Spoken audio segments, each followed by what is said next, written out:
Just a quick share of something we're doing at Hillcrest Christian College with Year 10 Engineering. Students are designing remote control boats and I'm teaching about stability. I've created a resource, teaching resource, to show the students how that works. I'm going to share that with you right now. So here's the resource. We have the boat hull, a cross section of the boat hull. We have the waterline that goes through.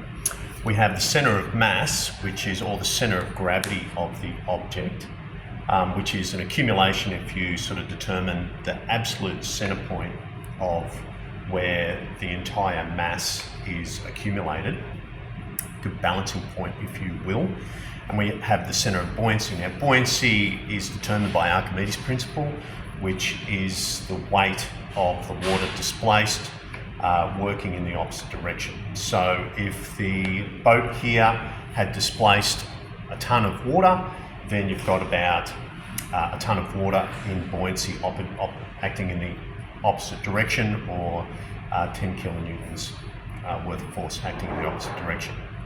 We have the centre, the metacentre. The metacentre is where the boat will pitch and turn, pitch and roll rather, around that point, and it's determined by the centre of buoyancy and the keel line of the boat hull itself, and you can see that running through there.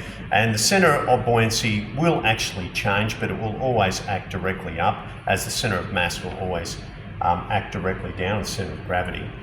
Because your forces are actually, or your pressure is actually acting on this hull perpendicular to the hull.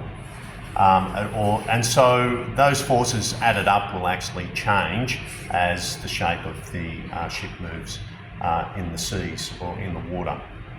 All right, so we have the centre of mass acting directly down, and this is where boat stability comes into things. And we have on this point our centre of buoyancy acting up, and those two forces are not going to change.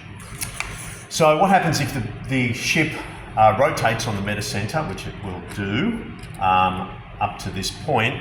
Then I've got now, instead of my centre of mass and centre of buoyancy acting in the same line, I have them acting in different lines. So I have a moment force acting around these 2 points where the buoyancy is pushing the ship back up to level it out. So it's creating stability through this moment. And you can see the moment here is going to be measured by, it's around 4 centimetres. So if I had the buoyant force of, let's say, 10 kilonewtons acting up times 4, you have that moment force acting around 40 newton meters, kilonewton meters of force. What happens if we change these to around? If I take my centre of mass now and I drop it down here, still the force is going to be acting down, so it's now on this point, and my centre of buoyancy is going to move up. Well, I can change the centre of mass by, adding a weight. And if I added a weight low, the centre of mass is going to follow that weight. So if I had it nice and low, that's where the centre of mass is going to go. If the battery was high, then probably the centre of mass would be a lot higher. So anyway, what happens now? Well, as it pitches to the side, what's my centre of mass?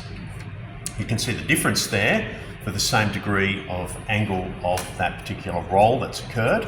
And now I have a distance of, let's see, it's about 9.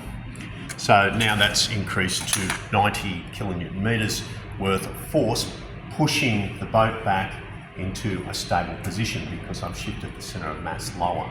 So the objective of the students simply is to try and get the centre of mass as low as they possibly can, and the centre of buoyancy as high as they can, so that they can create stability for their boats.